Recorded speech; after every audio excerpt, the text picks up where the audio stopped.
Северную Осетию посетил заместитель министра образования и науки России Александр Климов. В рамках визита замминистра побывал в нескольких образовательных учреждениях региона, в их числе Ильхотовский аграрный техникум и Владикавказское профессиональное училище. Компьютер стоит, как у пилотов. Именно эти профучилища выбраны не случайно. В прошлом году они выиграли грант по программе развития образовательных учреждений на сумму более 30 миллионов рублей. Средства были направлены на приобретение сельскохозяйственной уборочной техники и современных компьютеров, с помощью которых будущие крановщики и экскаваторщики смогут проходить практику.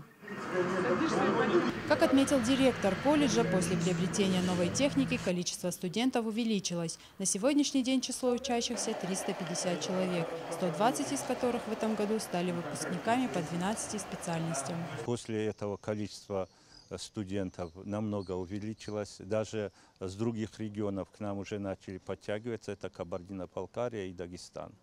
Ну, намного насколько?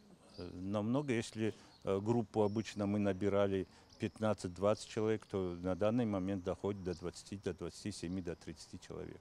Александр Климов внимательно изучил все аудитории колледжа, а также проверил рабочее состояние тренажерного класса для будущих водителей.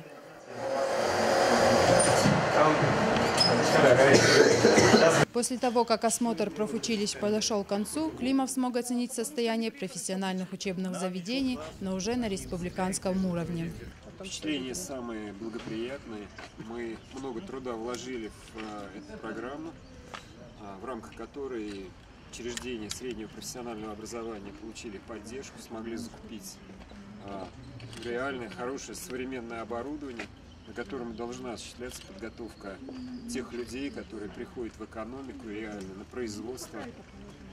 Потому что нет смысла тратить время на обучение, на техники 70-х, 60-х годов прошлого века. Чиновник отметил и большую значимость недавно прошедшего в республике чемпионата профессионального мастерства WorldSkills.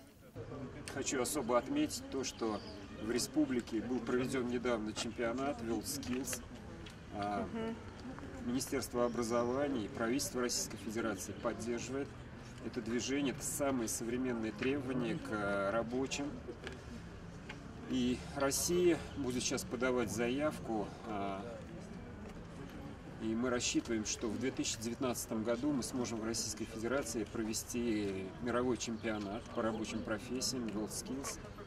Проект WorldSkills мирового уровня подразумевает около 200 тысяч иностранных гостей. Мероприятие такого уровня приравнивается к мини-олимпиаде. По словам Александра Климова, это вызовет большой интерес молодежи к среднепрофессиональному образованию и поможет закрыть пробел в недостатке квалифицированных кадров данного профнаправления.